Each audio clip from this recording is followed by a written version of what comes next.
Sağ olun Anar Bey. Allah razı olsun. Buyurun buyurun cümlemizden inşallah. Leyla xanım, Bəli, səsim gəlir. Aha. Mən hər kəsi salamlayım, sonra sizə verim. tamam. Siz başlayın inşallah ki, təliminizi davamlı edək. Əziz iştirakçılarımız, müəllimlərimiz, tələbələrimiz, burada çoxu tələbədir.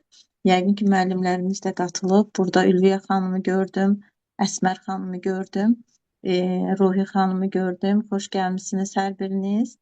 Sizi burada görmək çox xoş oldu və dəyərli gənclərimiz hər birinizi salamlayıram. Bugündən etibarən qrupda olanlar zaten bilir. Bizim tələbələrin tərəqqi platforması artıq xoş gördük sizi Anjela xanım.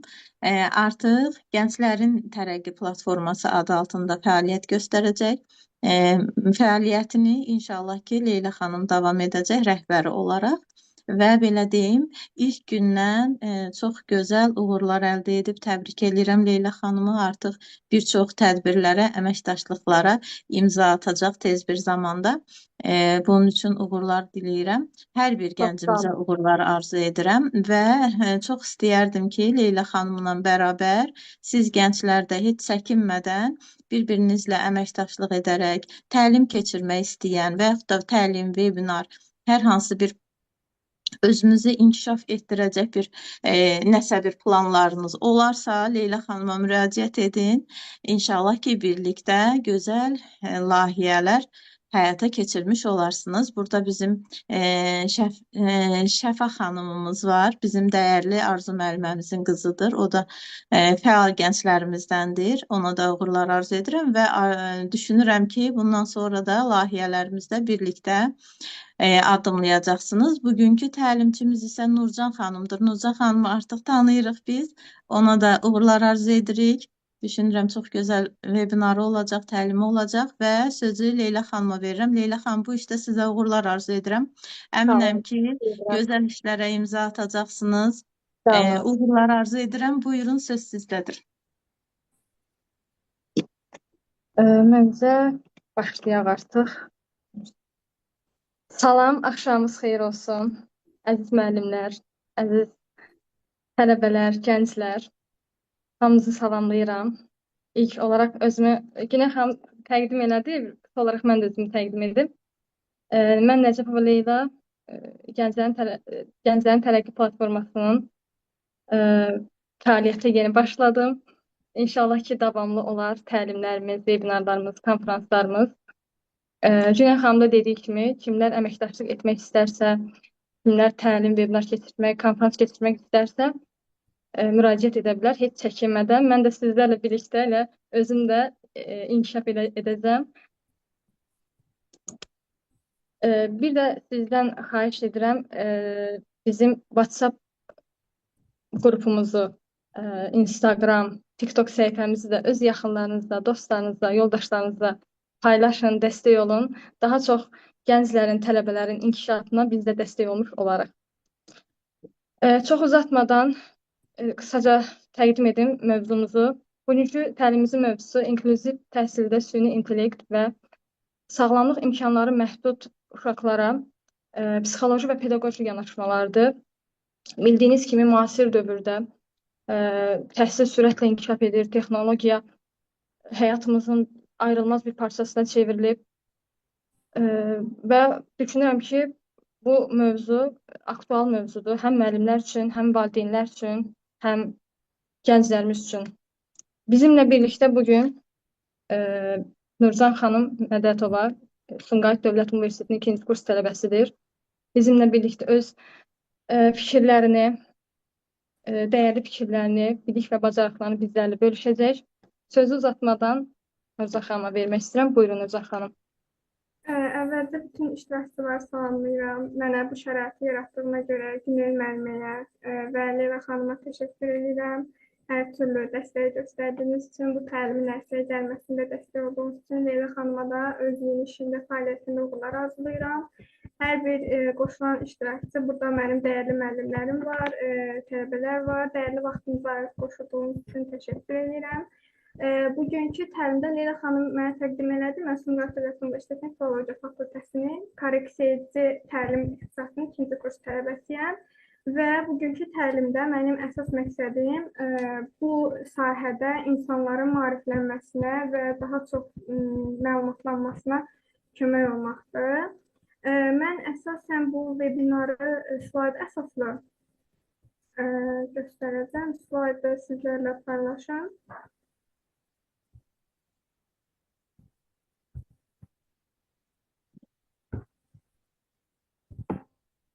Yəqin ki, sizdə də açıldı slayd. Bəli, bəli, açıldı. Deməli, inklüziv təhsildə süni intellekt, fərqliliyi anlamaq və sağlamlıq imkanı məhdud. Bir dəqiqə, ekran məndə çıxdı, sizə də çıxdı.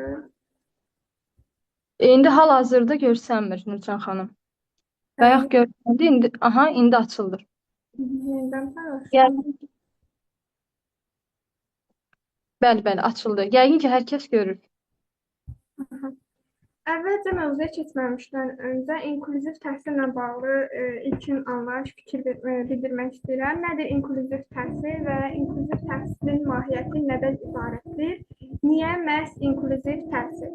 İnklüziv təhsil fransızca inklusiv, latınca include sözündən götürülüb, özünə daxil edən və daxil edirən mənalarından irəli gəlir. Bütün uşaqların xüsusi qayğıya ehtiyacı olan və sağlam uşaqlar da daxil olmaqla hər birinin heç bir ayrı seçkilik edilmədən eyni sinifdə, eyni təhsil mühitində bərabər imkanlarla təhsil almasını təmin edən bir yanaşmadır inklüziv təhsil və bu təhsil növü hər bir şagirdin öz potensialını üzə çıxartmaq, tam inkişaf etdirmək üçün tədris metodlarını və mühiti fərdiləşdirir, xüsusiləşdirir. Müxtəlifliyi qəbul edir və sosial inteqrasiyanı gücləndirir. Nə deməkdir mühiti fərdiləşdirmək, nə deməkdir sosial inteqrasiyanı gücləndirmək? Uşaqlar bildiyimiz kimi müxtəlif psixologiyaya və müxtəlif xarakter xüsusiyyətlərə malik olurlar və hər birinin özünü üzə çıxarma, özünü təqdim eləmə formaları fərqli olur. Kimisi isə içinə qapanıq olur, adətən ünsiyyətə girməkdən çəkinir. Amma inklüziv təhsildə inklüziv sinif çevik və rəngarəng olur. Müəllim hər bir şagirdi heç birini belə deyək, kənarlaşdırmadan, diskriminasiya etmədən bir təlim mühitinə cəlb eləməyi bacarır. Təbii ki, bunun üçün müxtəlif imkanlardan, müxtəlif metodlardan istifadə edir. Əvvəlcə inklüziv təhsildə, yəni inklüzivliyin yeni erasından danışmaq istəyirəm sizlərə. Tibbi model və sosial model baxışı. Ümumilikdə əvvəllər tibbi model baxışı ilə ta qədim zamanlarda müəyyən məhdudiyyəti olan insanları cəmiyyətə inteqrasiya etmirdilər. Hətta onlara yaşama hüququ belə verilmirdi ki, bu insanlar heç bir bacarığa malik deyillər. Zaman keçdikcə bu insanları tibbi model baxışı ilə baxmağa başladılar ki, bəli, bu insanlar müəyyən fəaliyyət yerinə yetirə bilərlər. Amma onlar belə damğalanırdı ki, heç bir tibbi müdaxilə olmadan inkişaf göstərə bilməzlər, heç bir həyat fəaliyyətini yerinə yetirə bilməzlər. Tibbi modeldə hədəf uşağı cəmiyyətə uyğun şəkildə düzəltmək idi və əsas fokus uşağın çatışmazlıqları idi. Nə deməkdir? Yəni, bir uşaqdakı, məsələn deyirəm, distaliyası var, alaliyası var, afaziyası var. Uşağı da nə etsək inkişaf göstərək yox, necə eləyək ki, bu uşaq sağalsın? Ancaq tibbi yönümlü baxış keçirirdilər və bunun nəticəsində də məhdud, belə deyək, irəliləyiş, məhdud kəmiyyət göstəricisi var idi, kəmiyyət və keyfiyyət göstəricisi var idi. Tibbi modeldən fərqli olaraq, sosial modeldə hədəf uşağı yox, mühiti düzəltməkdir. Yəni, burada biz əsas fokusu bariyerlərin aradan qaldırılmasına veririk. Yəni, əgər bir uşağın hər hansı bir məhdudiyyəti varsa, biz burada uşağı günahlandırmırıq. Çünki o uşaq o məhdudiyyəti özü seçmir ki, və yaxud da seçim ona verilmir. Yaxud deyilmir ki, bu uşaq məsələn bu məhdudiyyəti olacaq. Onun yerinə biz həmin məhdudiyyəti aradan qaldırmağa çalışırıq. Necə edə bilərik ki, bu proses, bu belə deyək, fərqlilik uşaq üçün məhdudiyyət yox, bir fərqli xarakter xüsusiyyət kimi özünü göstərsin. buna məhdudiyyət kimi baxmır sosial model və nəticədə adaptiv həllər ortaya çıxırdı. Hal-hazırda müasir dövrümüzdə hüquqi qanunlara əsaslanan sosial model tətbiq olunur ki, hər bir şagirdin təhsil alma hüququ var, hər bir şagirdin yaşama hüququ var. Bu hüquqlar tapdalanmadan cəmiyyəti və mühiti uşaqlara adaptasiya etməyə çalışırlar. Buna belə bir əyani nümunə göstərmək istəyərdim. Hər hansı bir məsələn kitabxanadır, biz istifadə edirik. Kitabxanalarda pillələr olur, daxil olmaq üçün içəri. Sağlamlıq imkanı yerində olan şəxs pillələrdən rahat istifadə edib kitabxanaya daxil olub, kitabxananın imkanlarından yararlana bilirlər.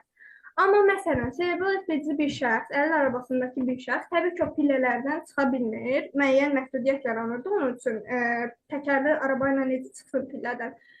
Tibbi model qeyd edir ki, biz təkərli arabadakı şəxsi düzəltməliyik.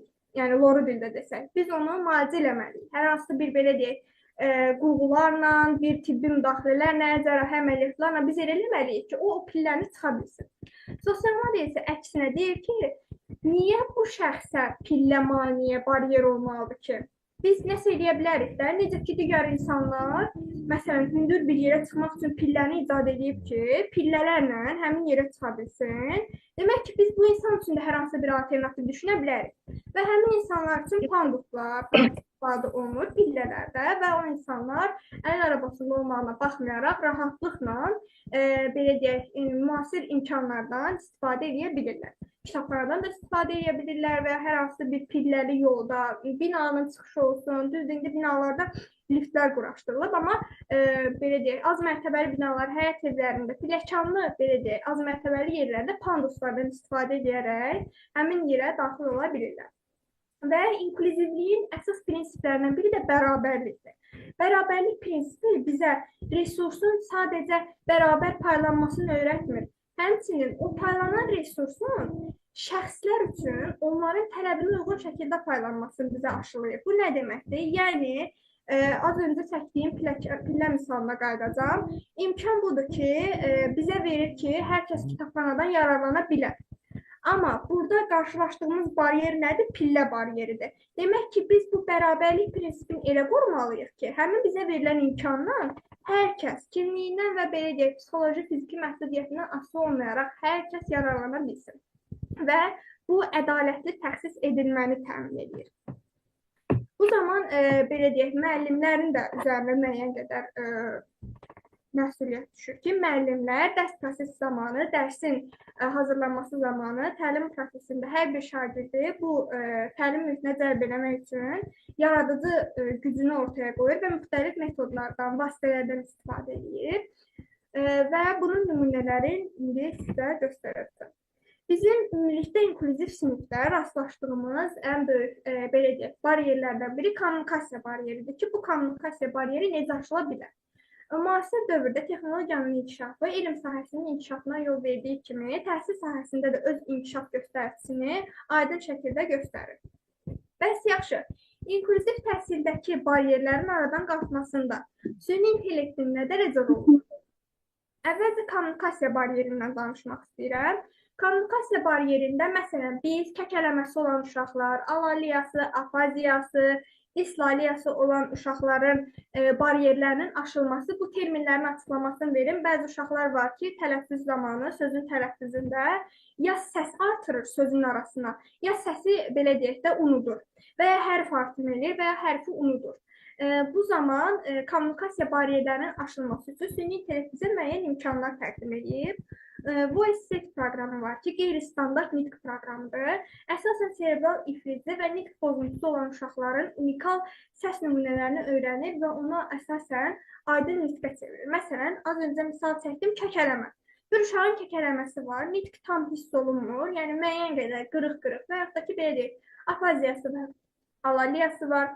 Bu zaman qeyri-standart nitq kodlanmış məntiqi, belə deyək, ifadələri bizim nitqimizə əsasən uyğunlaşdırır və onu bərpa edir, korreksiya edir. Məntiqli bir cümlə halında bizə təqdim edir.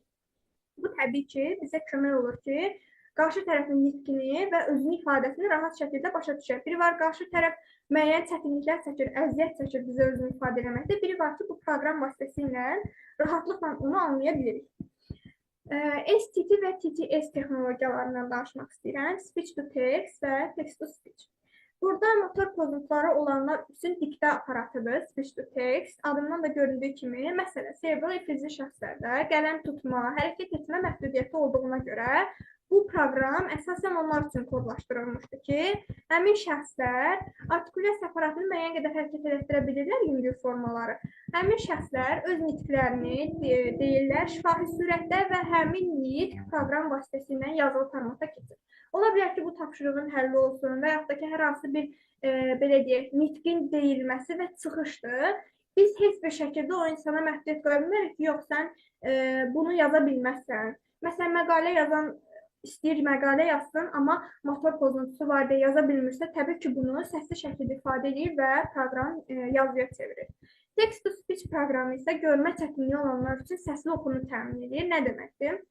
Əgər hər hansı bir belə deyək, tələbənin, şagirdin, fərdi yoxdur, yaş kateqoriyasından asılı olmayaraq, görmə çətinliyi varsa, müəyyən hərfləri, məsələn, biz onlayn PDF-lərdə şrifti böyüdüb kiçildə bilirik, amma adətən yazılı olanlarda bunu etmək tam da əlçatan olmadığına görə bu proqram həmin yazını səsli surətdə bizə səsləndirir və həmin insanın rahat şəkildə anlamasına kömək edir. Görmə çətinliyi deyəndə tamamilə görmə məhdudiyyəti olmaya da bilər. Ola bilər ki, bir insan görür, amma çox zəif görür və buna kömək lazımdır.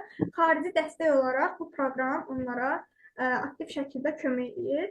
Emosional tanıma proqramı var ki, süni intellekt səs tonunu, emosiyaları qabardır və burada sevinç, kədər, həyəcan kimi hissləri ayrılıqda seçib ayırd edə bilir və ona uyğun şəkildə həmin insanla ünsiyyəti tənzimləyir. Bu daha çox autizm spektr pozuntusu olan şagirdlərdə və fərdlərdə sosial belə deyək, adaptasiyanın tənzimlənməsində və sosial işarələri anlamaqda dəstək olur ki, məsələn, onlara sevincin necə ifadə olunduğunu və ya kədərli bir situasiyada necə reaksiya verəcəyi ilə bağlı kömək edirik. Çünki autizmli fərdlər əsasən səslərə və rənglərə qarşı həssas olduğuna görə onlarla birbaşa belə deyək, yüksək səs tonunda və ya birbaşa eşidilməyəcək dərəcədə alçaq səs tonunda danışmaq olmur. Bu proqram isə həmin şəxsin danışığına və ya bizim onunla ünsiyyət zamanı müşahidə etdiyi səslərin nəticəsində həmin səsi modulyasiya edir və uyğun səs tembrində təqdim edir. Bundan başqa, sağlamlıq imkanı məhdud şəxslər üçün təhsildə istifadə olunan AI proqramlar və avadanlıqlarla sizi tanış eləmək istəyirəm. Müəyyən proqramlar var ki, artıq Avropa ölkələrində, xüsusən də ABŞ-da fəal surətdə artıq istifadə olunur. Mən sizə Azərbaycanda istifadə olunan proqramları göstərmək istəyirəm, yəni hazırda əlçatan olan proqramları. Speech Assistant proqramı var ki, uşaqlar ekranda söz və ya simvolları seçir, proqram onu səsləndirir. Bu nəyə kömək edir? Bizə vaxta qənaət edir, real zamanda sürətli şəkildə uşağın öyrənməsini təmin edir. Məsələn, bunu əvvəllər bu proqram olmadıqda rəngli kartlar vasitəsilə istifadə edərək öyrədirdik. Təbii ki, indi də rəngli kartlar aktualdır, amma bu proqram belə deyək, zaman qənaəti, yenə də qeyd edirəm, zamana qənaət edərək təlim prosesinin rahatlaşdırılmasına kömək edir. A-Guys proqramı var ki, göz izləmə proqramı adlanır bu proqram və kameralar vasitəsilə uşağın göz hərəkətlərini izləyir. Proqram uşağın göz əzələlərinin, belə deyək də, gözün hərəkətinə uyğun kodlaşdırılır. Əvvəlcə proqram müəyyən şəkildə qarşıya qoyulur, uşaq gözün hərəkət etdirirsə, proqram onun göz hərəkətlərinə uyğun kodlaşdırılır. Və daha sonra təsvirdə gördüyümüz kimi müəyyən serebral ifrizli, yəni hərəkət məhdudiyyəti olan insanlar göz koordinasiyası vasitəsilə həmin ekranda müəyyən tapşırıqları yerinə yetirə bilirlər. Burada hətta yazı yazmaq, təsvir yaratmaq və hər hansı bir proqrama kod yazmaq da mümkündür. Bundan başqa Speech to Text proqramının adınca da adını qeyd elədim. Amma Speech to Text proqramı əslində bizə çox da yad proqram deyil. Biz bunu gündəlik həyatımızda da istifadə edirik. Google'da, Microsoft və ChatGPT əsaslı proqramlarda buna çox rastlaşırıq. Hansı ki, məsələn, Google-a daxil oluruq, hər hansı bir informasiya ötürmək istəyirik. Məsələn, necə ifadə edəcəyimizi bilmirik və yazını yazırıq, uyğunsuzluq alınır, amma fikirlərimiz beynimizdədir. Mikrofonu aktivləşdiririk, səsli surətdə fikri qeyd edirik və orada avtomatik söz yazıya çevirir və məntiqli cümlə quraraq onu bizə təqdim edir. Be My Eyes proqramı var ki, bu proqram telefonda mətnləri oxuyur və ətraf mühitdəki insanları tanıyır. Rəng, uzaqlıq, hərəkət, səs kimi belə deyək, hadisələrə həssaslıq bildirir. Buna məsələn bir əyani nümunə göstərmək istəyirəm. Mən nəqliyyat vasitəsində gördüyüm nümunəni sizə çəkəcəm. Görmə məhdədiyyəti olan bir şəxs dedi ki, telefonda danışırdım. Və səsli şəkildə qeyd elədi ki, kontaktlara Səsləri alın. telefonun ekranında işıqlar yandı və telefon vibrasiya, mən bu proqramın özündə araşdırmışam. Telefonda müəyyən nahiyələrdə vibrasiya hiss olunur. Telefon kontaktlara daxil olana qədər həmin şəxsin ekranda daxil olacağı proqramlar hissəsini bloklayır. Yəni həmin şəxs telefonun ekranında əlini hərəkət etdirdikdə başqa bir proqrama daxil olanda toxunduqda daxil olmur. Kontaktlara daxil olanda özü vibrasiyana yönəldir həmin insan. Barmaqlarını hərəkət etdirir və kontaktlar hissəsini tapır. Təbii ki, birbaşa aktivləşdirmə də mümkündür, amma bu proqramın çox saylı funksiyalarından danışıram. Daha sonra, məsələn, qeyd edilir ki, məsələn, Nurcana zəng edir. Orada avtomatik kontaktın adı qeyd olunur və səsli şəkildə bildirir ki, zəng edilir. Zəngi bitirmək istədikdə, hər hansı bir yerə daxil olmaq istədikdə səsli koordinasiya ilə və ya ekran vibrasiyası ilə o telefon, proqram telefonda həmin şəxsi yönəldir və o şəxs çox rahatlıqla, heç bir belə deyək də, bariyerlə qarşılaşmadan, heç bir məhdudiyyət olmadan rahat şəkildə texnologiyadan istifadə edilmiş olur. Bundan başqa bizim ən çox hətta eşitdiyimiz, bizə tanış olan smartwatchlar, deyinilə bilən texnologiyalardan danışmaq istəyirəm ki, biosensorlar vasitəsilə bizə xəbərdarlıqlar və müəyyən titreşimlər, belə deyək, vibrasiyalarla müəyyən məqamlarda xəbərdarlıq edir. Məsələn, buna ürək döyüntüsü, tərləmə, qan təzyiqinin oynaması, məsələn, çox aşağı və yuxarı olması, hətta burada həddindən artıq bir insan pasiv şəkildə uzaq formatda oturursa, yəni çox pasiv qalırsa, saat vibrasiya verir ki, sən artıq 2 saatdan və 1 saatdan təbii ki, dayanır.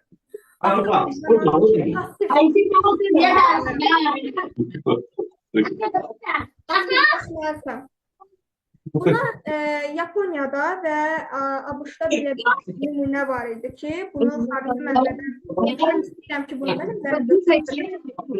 Yaponiyada və ABC-da uşaqların saatı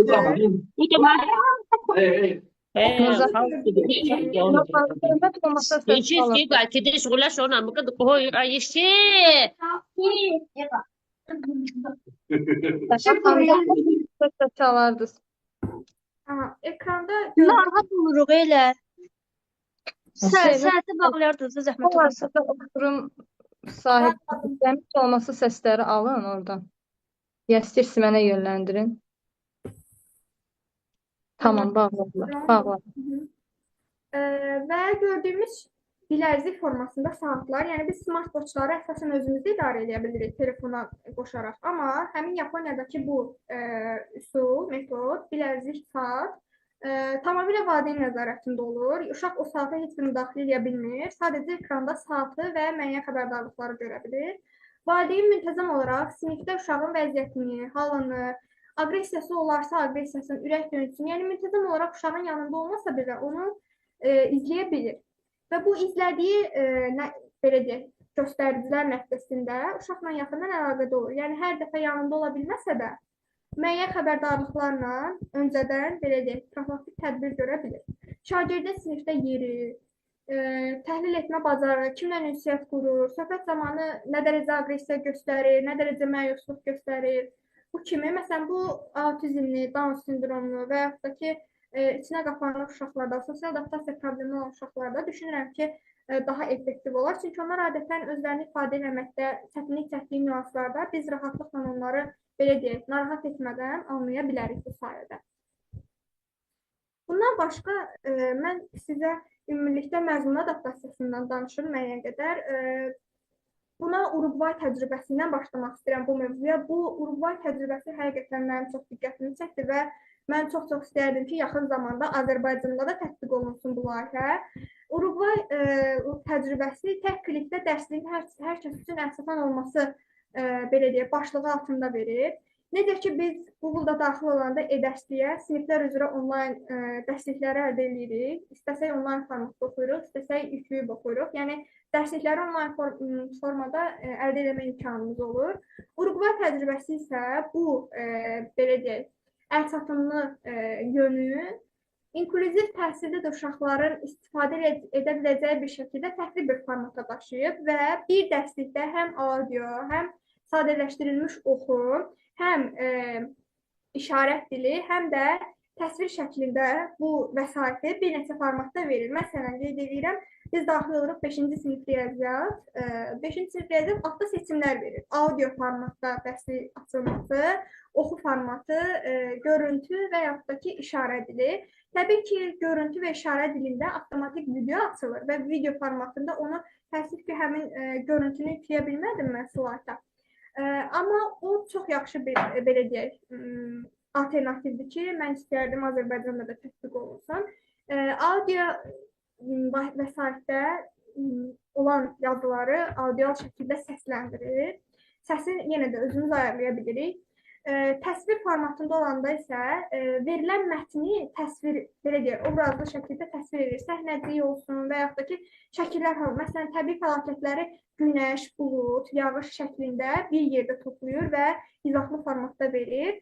Sadələşdirilmiş oxuda isə məsələn, disleksiyası və oxuma çətinliyi olan, görmə məhdudiyyəti olanlar üçün onlarda müəyyən qədər vəsaitdə oxumaqda çətinlik yaradır. Bu zaman həmin şəxslər vəsaitdə daxil olur sadələşdirilmiş oxuya və yanında kimsə valideyn və ya hər hansı bir şəxs kömək edir, məsələn, görmə məhdudiyyəti. Şriftləri istədiyi formatda böyüdə bilir, istədiyi rəngdə qeyd edə bilir, sətir aralığını istədiyi formada ayıra bilir ki, ona oxumaq rahat olsun. İşarət dilində video görüntülü dərslikdə isə dərsliyi, məsələn, şəkil formatında açılır, mətnlər də görünür. Amma orada bir şəxs həmin mətni işarət dili ilə belə deyək, təqdim edir və həmin şəxs rahatlıqla həmin materialı qavrayır. Buna mövzunun akkomodasiya olunması deyilir ki, biz mövzuya heç bir xələl gətirmirik. Sadəcə sosial modeldə qeyd edildiyimiz kimi cəmiyyəti və verilmiş imkanı şəxsi uyğunlaşdırırıq. Onun fərdi xüsusiyyətinə uyğun şəkildə ona təqdim edirik. Və Azərbaycanda Microsoft Immersive Reader proqramı var ki, disleksiya üçün şriftlərin və fon rənginin sətir aralığının fərdi tənzimlənməsinə kömək edir. Hər nə qədər tam istifadə olunmasa da, belə deyək, tam mükəmməl formatda özünün inkişaf səviyyəsinə çatmasa da, müəyyən qədər bu proqram köməyimizə çatır bizim ki, həmin PDF-i onlayn şəkildə açaq, fon rəngini dəyişək, sətir aralığını müəyyənləşdirək. Və bizim süni intellektin bizə verdiyi bu töhfələrdə təhsil sahəsinə və müxtəlif sektorlara, xüsusən də inklüziv təhsilə verdiyi töhfələrdən əlavə müəyyən riskləri də var. Biraz da o risklərdən danışaq. Bu risklər psixoloji aspektdə də ola bilər, texnoloji aspektdə də ola bilər. Psixoloji risklər nədir? Psixoloji risk olaraq süni intellekt tənqidi təfəkkürü bizə, belə deyək, süni intellektdə tənqidi təfəkkürü həvalə edə bilmirik. Yəni, bu təhlükəli bir prosesdir. Necə təhlükəlidir? Tamamilə biz öz əməyimizi süni intellektin öhdəliyində buraxa bilmərik. Burada 70% ideya, analiz etmə qabiliyyəti və qərar vermə bacarığı insana məxsusdur. 30% strukturlaşdırma və təşkilati işlərin həyata keçirilməsi süni intellektə tapşırılır. Məsələn, ideyanı verirəm, analiz edirəm, tutaq ki, sosial modellər tibbi model. Analizini elədim, qərarımı verdim ki, sosial model mənim üçün daha səmərəlidir. Sən necə düşünürsən? O strukturlu şəkildə mənbələrə istinad edərək, mənim düşüncəmin doğru və ya yalan olduğu haqqında öz mülahizələrini bildirir. Yəni, həll yolunu verir. Vaxt itkisi olmadan bizə sürətli şəkildə geri dönüş edir. Təbii ki, biz müasir avadanlıqlardan dərs prosesində istifadə edə bilərik. Yəni, müasir dövrdə texnologiyasız dərs prosesi, təlim mühiti təsəvvür eləmək qeyri-mümkündür. Çünki həqiqətən texnologiyalar bizim işimizi çox rahatlaşdırır. Amma bu o demək deyil ki, biz bütün yükü süni intellektin öhdəliyinə verməliyik. Məsələn, 3:1 şəkildə bölgə edə bilərik. İşin 3:1 hissəsi bizim öhdəliyimizə düşür, tamamilə bizim məsuliyyətimizdə olur. 3:1 hissə süni intellektin öhdəliyinə düşür. 3:1 hissə isə süni intellektlə bizim əməkdaşlığımızın nəticəsində yaranan, belə deyək, nəticə olaraq. Və buradan gəldiyimiz nəticə odur ki, şagird kognitiv işin 70%-ni özü eləməlidir ki, kognitiv düşüncə, təfəkkür, uşaqda belə deyək, passivləşməsin, geriləməsin. Yəni, uşaq özü müstəqil qərar vermə qabiliyyətini itirməsin. Mən bunu belə yazsam necə olar? Özü analiz eləməyə bacarsın. Amma təəssüflər olsun ki, bəzi şagirdlər heç inklüziv təhsildə yox, təhsil sahəsinin müxtəlif pillələrində süni intellektdən hazır materialı götürür, heç özünü əziyyətə vermir, belə deyək, Lori dildə desək. Məsələn, materialı göndərir, bunu mən təbii ki, tələbə olaraq özümdə süni intellektin müəyyən imkanlarından faydalanıram, amma doğru faydalanmaq lazımdır, yanlış istiqamətdə faydalanmaq olmaz. Bundan başqa etik məsələlər və məlumat təhlükəsizliyi ilə bağlı danışmaq istəyirəm. Burada məlumat məxfiliyimiz tam qorunmur. Yəni, tutaq ki, inklüziv təhsildə müəllim hər hansı bir uşağın fərdi xüsusiyyətlərinə əsasən ona FTP hazırlamaq istəyir. Bu arada FTP fərdi tədris planı deməkdir. Və yaxud da ki, belə deyək, uşağın diaqnostik nəticəsinin əsasında tədris planı hazırlamaq istəyir, dərsə uyğun hazırlamaq istəyir. Burada necə olur? Bu detallar, adlar, diaqnozlar konkret şəkildə süni intellektə köçürülməməlidir. Çünki süni intellekt bunu, məsələn, ChatGPT açıq şəkildə istifadə edə bilir. Alqoritmik qərəz yaranır. Alqoritmik qərəz nədir? Süni intellekt məlumat bazasından tamamilə insanların fərdi xüsusiyyətlərinə uyğun istifadə eləmir. Və bu yanlış proqnozlaşmaya səbəb ola bilir. Nədir yanlış proqnozlaşma? Məsələn, biri var sinifdə müəllim müşahidə edir uşağı, qeyd edir ki, bu uşaqda diqqət əksikliyi var və bunun korreksiyası üçün çalışır. Biri var süni intellektdə deyirik ki, Lori dildə bir nümunə çəkəcəm. Uşaq masada əyləşmir, dərs yazmır, qələmə atır. Süni intellekt bizim verdiyimiz əlamətlərdən bizə bir neçə yanaşı diaqnozlar qoya bilər. Çünki bir diaqnozun bir neçə yanaşı əlaməti ola bilir ki, bu diqqət və düzgün müşahidə nəticəsində dəqiq müəyyən olma bilər. Təbii ki, insan nəzarəti hər zaman ön plandadır ki, insan mütləq və mütləq şəkildə bu sistemə nəzarət eləməlidir. Və onu da qeyd edeyim ki, ötən təlimdə belə bir layihə fikri deyildi ki, Avropada artıq Amerikada tətbiq olunmaq istəyirlər, belə deyək, nümayiş halındadır, yəni hələ ki yoxlanılır. Deməli, süni intellekt məsləhətçi kimi, məsələn, ChatGPT botu var, hamımızın istifadə elədiyi. Mənim ChatGPT botum mənlə gündəlik söhbətinə əsasən mənim ehtiyaclarımı özündə depoluyur, belə deyək. Və mənim ehtiyaclarımı özündə qeyd götürür. Mən qeyd edirəm ki, məsələn, mən necə eləyə bilərəm ki, 6 aylıq dil kursuna yazılım, ingilis dili və rus dili. Və təbii ki, bu layihədə müxtəlif şirkətlər süni intellektdən əməkdaşlıq edir. Artıq süni intellekt əməkdaşlıq elədiyi bir kursun reklamı mənim qarşıma çıxardır. Bu kursda gələn ay üçün 6 aylıq dil öyrəniminə indirim var. İstəsən yararlana bilərsən. Məsələn, mən də deyirəm ki, aha, bunu yaddaşda saxla, gələn ay xatırladarsan. Artıq gələn ay süni intellekt, gələn ay süni intellekt mənim bank hesabıma daxil olur. Yeterli məvacibim varsa, özü məni kursdan qeydiyyatdan keçirdir və mənə gələn ay həmin müddətdə necə ki, e-mailimizə SMS gəlir hardansa qeydiyyatdan keçəndə, o şəkildə bizə mətn göndərir ki, mən sənin istədiyin imkanlarda bir kurs tapdım, səni qeydiyyatdan keçirdim, artıq sən fəaliyyətə başlaya bilərsən. Təbii ki, bunun yaxşı yanı odur ki, işimiz rahatlaşır, bizə xeyli irəli salır, nə isə tapmaq üçün, vaxtımıza qənaət. Amma bir mənfidir ki, məlumat məxfiliyimiz qorunmur. O artıq bizim bank hesabımıza da daxil oldu, şəxsi ehtiyaclarımızı da bildi və özü bizi idarə eləməyə başladı. Bu, yəni mənfi bir şeydir. Hətta onu da qeyd edeyim ki, ChatGPT-ni yükləyəndə, bilməyənlər varsa yoxlayarsınız. Ayarlar hissəsində saziş var. Sazişdə qeyd olunur ki, sənin məlumatlarından və sənin olan diyaloqlarından istifadə edib, öz şəxsi inkişafım üçün faydalana bilərəmmi? Və bu saziş avtomatik olaraq hər kəsdə açıq olur. Onu kimdə ChatGPT varsa yoxlaya bilər. Ayarlar hissəsindən məlumatlar bazası hissəsinə daxil olub ən yuxarıda seçim var. Onu bağlamağınızı tövsiyə edərəm ki, süni intellekt sizin məlumatlarınızdan istifadə edib özünü inkişaf elətdirməsin. Nəyə görə?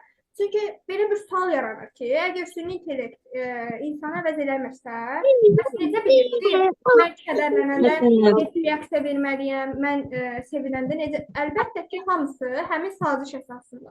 Müxtəlif insanlarla diyalogda olur və onların müxtəlif situasiyalara verdiyi reaksiya uyğun hərəkət edir. Burada deməli, sizə süni intellektlə öz dialoqumu göstərmək istəyirəm, əyani. Burada psixoloji pozuntusu olan, depressiv və şizofreniyaya meyilli bir uşaq kimi bir fərd kimi süni intellektə müraciət eləmişəm və intihar etmək istədiyimi bildirmişəm.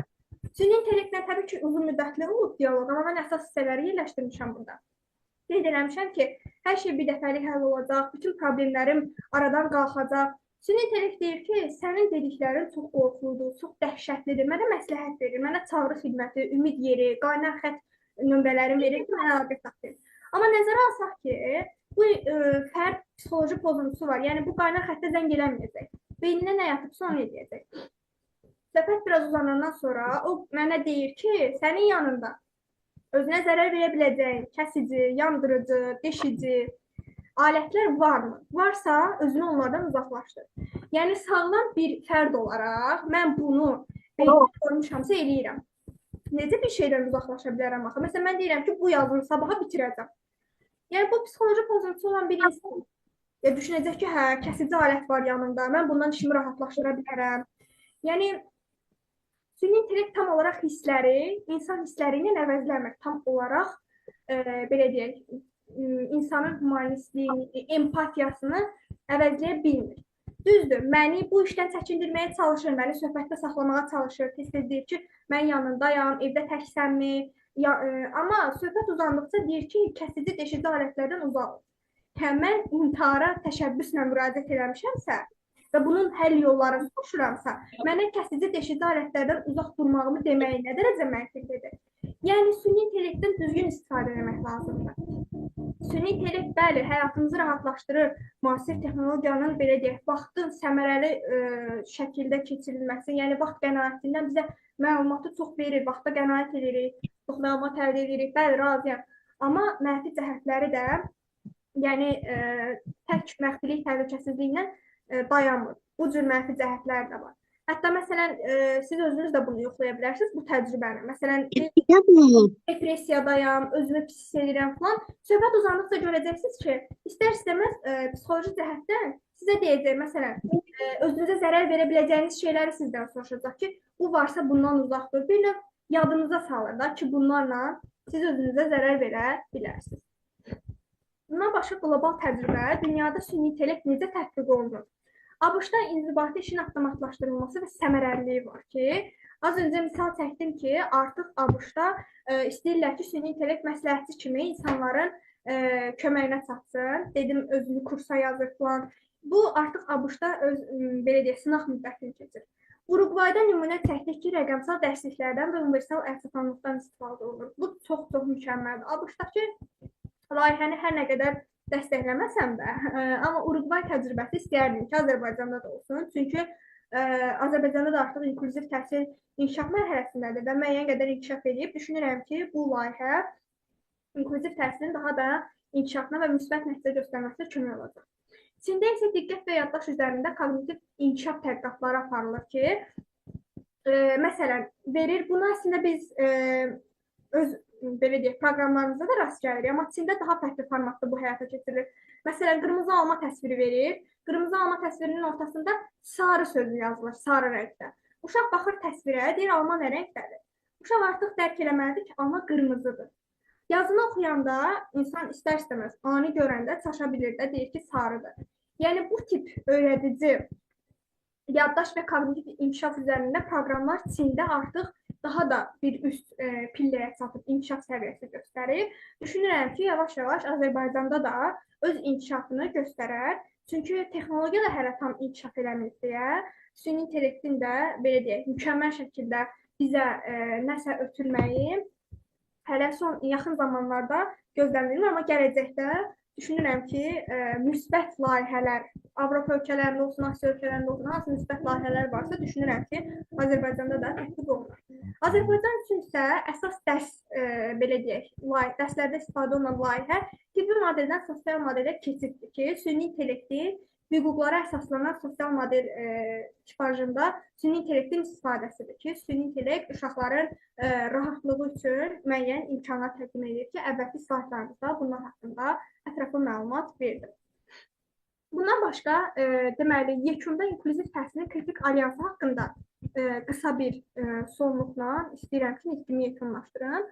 İnklüziv mədəniyyət, inklüziv siyasət, inklüziv təcrübə birləşib inklüziv təhsili özündə inklüzivliyin prinsipi ilə bərabərlik, hamı üçün əlçatanlıq, hər kəsin bir-birinə dəstəyi nəticəsində müsbət rəy almamıza kömək edə bilər. Gələcəkdə süni intellektin algoritmləri və müəllimin emosional zəkasının vəhdəti gözlənilir. Bəzən sual verilir, süni intellekt müəllimi əvəz edə bilərmi? Bir çox təlimçilər qeyd edir ki, bəli, süni intellekt mükəmməl inkişaf səviyyəsinə çatsa, hətta müəllimi də əvəz edir. Bəzi təlimçilər qeyd edir ki, müəyyən qədər əvəz edəcək, amma mən bir çox mənbələrə istinad edib bunu araşdırdım. Hər nə qədər süni intellekt mükəmməl inkişaf eləsə də, müəllimin müşahidəsi, müəllimin empatiyası, müəllimin humanizmi, yəni insani keyfiyyətləri müəllim kimi uşaqlara aşılaya bilməyəcək. Çünki müəllim sinifdə istər inklüziv sinif olsun, istər normal tədris sinif otağı olsun, müəllim həm moderatordur, həm menecerdir, həm də müşahidəçidir. Təsəvvür edirsiniz, müəllim dərs dediyi sinifdə uşaqlarla əlaqədə olaraq bu üç funksiyanı yerinə yetirirsə, süni intellekt uşaqların yanında olmadan bunu necə edirdi? Ola bilər, belə bir fikir yaranar ki, robotlar halında artıq fiziki olaraq da onlar sinifdə ola bilər, bəli, ola bilər, amma heç vaxt müəllimi əvəz eləyə bilməz. Və texnologiyanı mənimsəyin, amma düzgün formada, insan faktorunu unutmadan və belə deyək, onun yaxşı yanlarından istifadə etməyə çalışın. Sizin üçün istifadə etdiyim resurslardan və istinadlarda yerləşdirdim. Maraqlı olarsa siz özünüz də araşdıra bilərsiniz. Əsasən ingilis mənbələrinə müraciət etmişəm, çünki maraqlı məlumatlar var. Və sonda diqqətiniz üçün təşəkkür edirəm. Məni dinlədiyiniz üçün, dəyərli vaxtınızı ayırdığınız üçün. Ümid edirəm ki, məlumat verdiyim fikirlər, qeyd etdiyim məlumatlar hamı üçün faydalı oldu. Təşəkkür edirəm. Nurcan xanım, təşəkkür edirəm mən də. Dəyərli fikirlərinizi, təcrübələrinizi bizimlə bölüşdünüz. Özümdə də hətta bəzi şeylər də qeyd elədim. Çox sağ olun, öz adımdan da ayrıca təşəkkür edirəm. Kimin sualı varsa, ya sözü varsa, istəsə əl qaldırıb buyura bilər.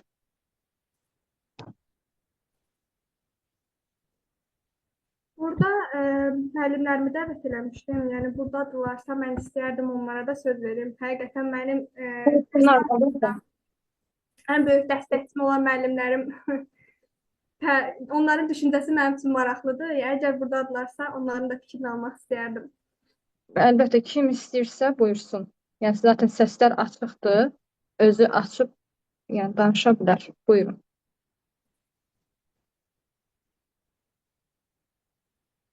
Salam, axşamınız xeyir olsun.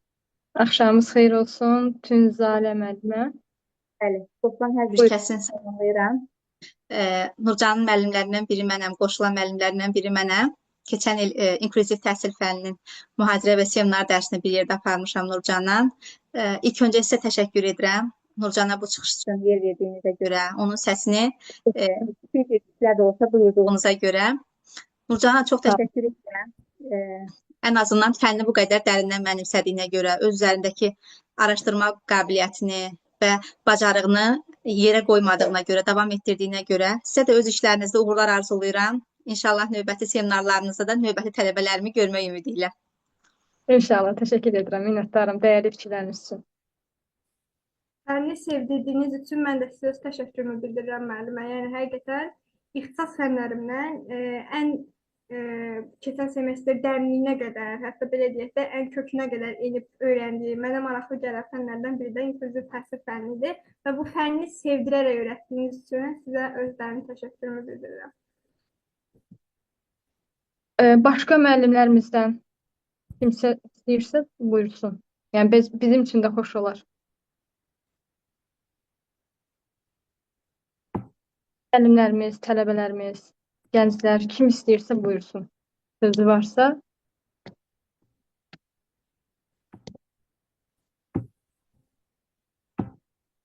Burada Arzu müəllimənin qızı Şəfa xanım vardı. O danışmaq istəyirdi. Söz istəmişdi. Buyurun Şəfa xanım, buradasınız. Bəli, buradayam. Hər vaxtınız xeyir olsun. Necəsiz? Hər biri bizi xoş gördü. Hörmətli müəllimlər, dəyərli iştirakçılarımız. Günel müəllimə Leyla xanıma təşəkkür edirəm ki, dəvət elədi belə bir seminara. Xoş oldu həqiqətən. Nurcan xanıma təşəkkür edirəm ki, belə bir mövzuda bizi məlumatlandırdı. Çox şey öyrənmiş olduq. Həqiqətən, yəni lazımlı biliklər idi. İlk öncə özümü təqdim edeyim ki, Şəfa Qarayeva Azərbaycan İlahiyyat İnstitutunun 2-ci kurs tələbəsiyəm. İnklüziv təhsil haqqında müəyyən araşdırmalar apardım özümdə və istəyərdim ki, bunu dini baxımdan izah edeyim mən. İndi dünyəvi tərəflərini Nurcan xanım izah elədi. Müəyyən məlumatlardan mən verim dini baxımdan inşallah. Deməli, inklüziv təhsil dedikdə, əvvəlcə təkcə bunu elm məsələsi deyil də, vicdan məsələsi olaraq izah eləmək istəyərdim. Yəni, təkcə çünki elm məsələsi deyil. Və İslam bizə insanın dəyərini öyrədir deyə düşünürəm. Və Quran-ı Kərimdə də buyurulur ki, Allah insanı ən gözəl biçimdə, ən gözəl surətdə yaratmışdır. Yəni, xüsusi təhsil ehtiyaclı uşaqlar da bu dəyərin içərisindədir. Çünki onların fərqli olması da onların əskik olması anlamına gəlmir. Onlar da Allahın yaratdığı xüsusi varlıqlardır. Bəzən cəmiyyət fərqli olanı anlamaqda çətinlik çəkir. Amma din bizə mərhəmət öyrədir. Məhəmməd Peyğəmbər sallallahu əleyhi və səlləm də buyurur ki, mərhəmət etməyənə mərhəmət olunmaz.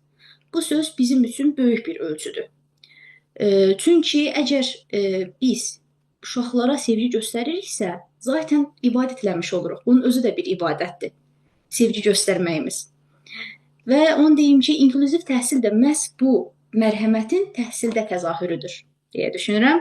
Yəni, hər kəsə öz ehtiyacına görə imkan yaratmaq zəruridir və bu ədalətdir. Yəni, İslam da bu ədaləti, yəni İslam da bu ədaləti bizə prinsip şəklində öyrədir. Yəni, məqsədi budur ki, bizə bunu öyrətsin. Bu gün süni intellekt də bu sahədə çox geniş şəkildə yayılıb və inklüziv təhsildə süni intellekti belə izah edə bilərəm ki, süni intellekt uşaqların fərdi inkişafını izləyə bilir, onlara uyğun proqramlar hazırlaya bilir, onların ünsiyyət qurmaqda çətinlik çəkən uşaqlara dəstək olur. Amma texnologiya buna kifayət qədər bəs eləmir. Yəni, təkcə kifayət deyil. Çünki məqsədimiz bir uşağın həyatını anlamaqdırsa, buna görə də düşünürəm ki, bu süni intellekt yanaşmasından böyük bir savab işləmiş oluruq. Nəyə görə?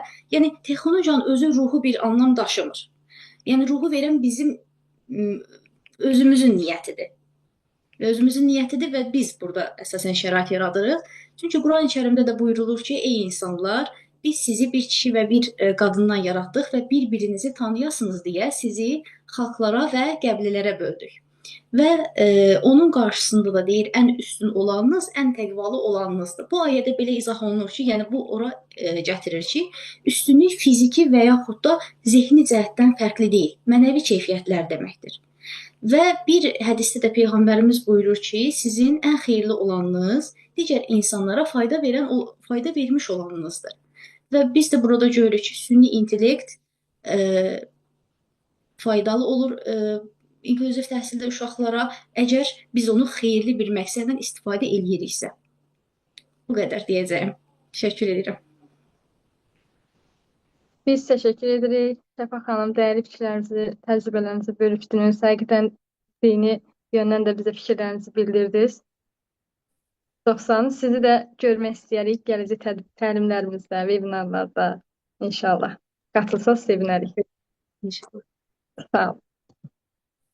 Başqa sözü olan yoxdursa yekunlaşdıraq. Mən sertifikat üçün yazmışam aşağıda nömrəni. Sertifikat istəyənlər var. Təlimdən sonra ad soyadlarınızı qeyd etdiyim nömrəyə yazın, zəhmət olmasa. Başqa sözü olan varsa buyursun. Bir dəqiqə mən siz üçün bir dənə də qeyd edeyim nömrəni. Leyla xanım, siz elə nömrəni qeyd edin. Mən də Yazmışdım, bir daha yazdım. Zəhmət olmasa bu nömrəni WhatsApp-ına yazarsınız. Nömrəni götürün, Leyla xanımla əlaqə saxlayın sertifikat üçün. Mən də qısa olaraq fikrimi bildirim və çox da zamanınızı almadan yekunlaşdırın. Hər birinizə təşəkkür edirəm. Əziz gənclər, Nurcan xanım, sizə təşəkkür edirəm. Həqiqətən çox maarifləndirici, çox detallara qədər hər bir nüansa toxundunuz. Ümid edirəm ki, sizin bugünkü təliminiz daha böyük, belə deyim, canlı olaraq müəllimlərimizə yararlı olar. İnşallah ki, ona da dəstək olarıq, Leyla xanım da dəstək olar. Bunu canlı həyata keçirərik. Daha gözəl olar düşünürəm ki, bir çox müəllimlərimiz də, tələbələrimiz də öz təcrübələrində istifadə edərlər təbii ki. Uğurlar olsun. Həqiqətən çox gözəl bir təlim oldu, çox gözəl bir gün oldu. Bu bir saatımızı çox səmərəli keçirtdik. Hər bir gəncimizə uğurlar arzu edirəm. Leyla xanım, sizə də sonsuz təşəkkürümü bildirirəm. Uğurlarınız bol olsun. Məndən bu qədər. Bu arada Nurcan xanımın müəllimlərinə də xüsusi təşəkkürümü bildirirəm ki, bizim üçün, vətən üçün, millət üçün gözəl tələbələr yetişdirib, savadlı tələbələr yetişdiriblər. Nə gözəl ki, bugünkü gündə müəllimlər öz yetişdirdikləri tələbələrin arxasında dayanırlar, onların yanındadılar. Və bu cür tələbələrimizin çox olmasını arzu edərdik, cəsarətli olsunlar və Leyla xanımla əməkdaşlıq edərək bu cür təlimlər təşkil etməyə inşallah ki, davamlı olsunlar. Uğurlar arzu edirəm hər birinizə. Gecəniz xeyrə qalsın. Allaha əmanət olun. Allah. Çox sağ olun. Belə qalsın, çox sağ olun. Mən də təşəkkür edirəm Nurcan xanıma, qatılan hər kəsə, dəyərli müəllimlər, vaxtınızı ayırdınız, qoşuldunuz. Çox sağ olun. Bu arada Ramazan ayınızı da təbrik edirəm. Bu mübarək ayda Allah tutduğunuz orucları, dualarınızı qəbul etsin. İnşallah canlı yayını indi başladırsan, yoxsa gözləyək hamı qatılsın sonra? Yo başladıram o canlı yayın başlasın. Tamam.